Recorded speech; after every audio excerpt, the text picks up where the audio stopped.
Tem 700 orquídeas aqui no bairro da Liberdade, na exposição da OSP, só dos colecionadores, aquilo que eles não vendem de jeito nenhum. Por exemplo, coisas diferentes, vem da Ásia, esta que é um Grammatophyllum, só numa haste tem 112 flores. É uma coisa assim que só mesmo colecionador sabe cuidar.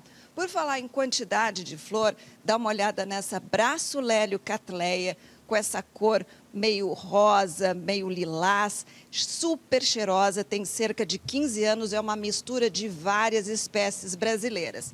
Em cima é uma das campeãs da exposição, é um híbrido, é um cruzamento de Miltônia, uma Miltácea, que a cultivadora estava me falando que deu errado. Era para aqui ser bem magrinho, mas ficou gordinho, por isso que ela ficou tão grande e chama a atenção. Chama a atenção também esse Dendrochilum, que é asiático.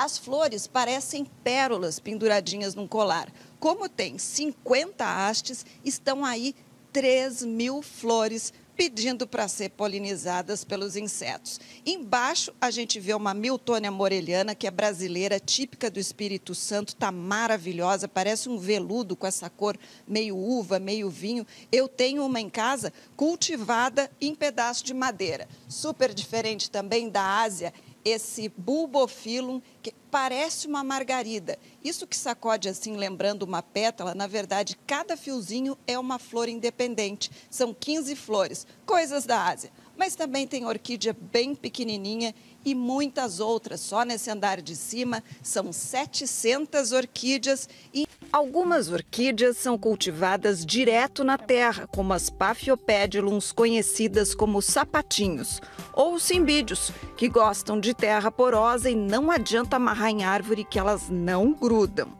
Já orquídeas Phalaenopsis e Catasetums preferem vasos transparentes para que as raízes recebam luz. Isso porque o habitat delas são as árvores, onde se fixam com as raízes expostas sem causar qualquer problema.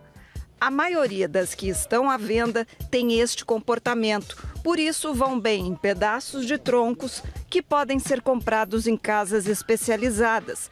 Cattleyas também crescem em árvores, mas se adaptam em vasos com substrato de cascas. Orquídeas como estas não podem receber terra para não apodrecer as raízes. E quando as orquídeas ficam apertadas ou com muitas raízes do lado de fora, é hora de replantar. Você precisa de um vaso limpo, com 2 centímetros a mais que o anterior e que tenha vários furos para arejar a planta.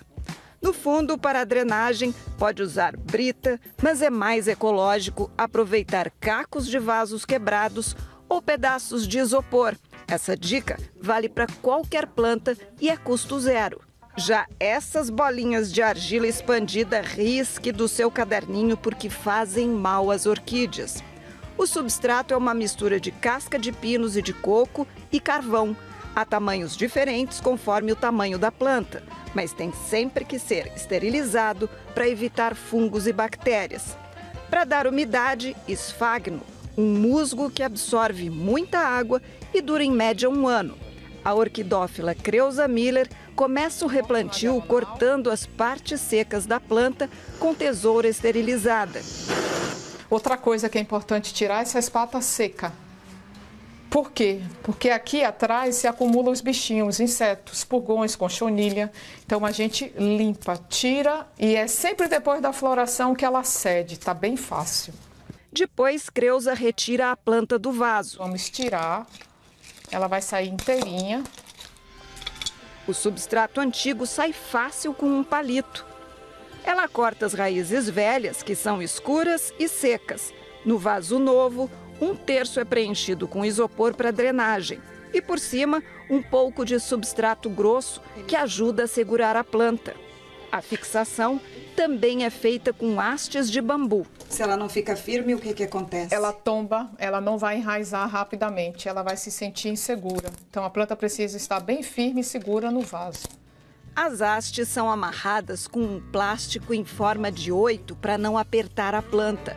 A orquídea Cattleya fica com a parte mais antiga junto da borda e a mais nova tem mais espaço para crescer. Creusa cobre as raízes com o substrato e acrescenta um pouco de esfagno para segurar a umidade. Ela cobre as raízes com substrato apertando da borda para dentro com cuidado. Por fim, 2 colherinhas de adubo. Só regue em 3 a 5 dias para evitar bactérias nos cortes recém-feitos. E depois, regue sempre que o substrato estiver seco. No ano seguinte, as orquídeas voltam a florescer.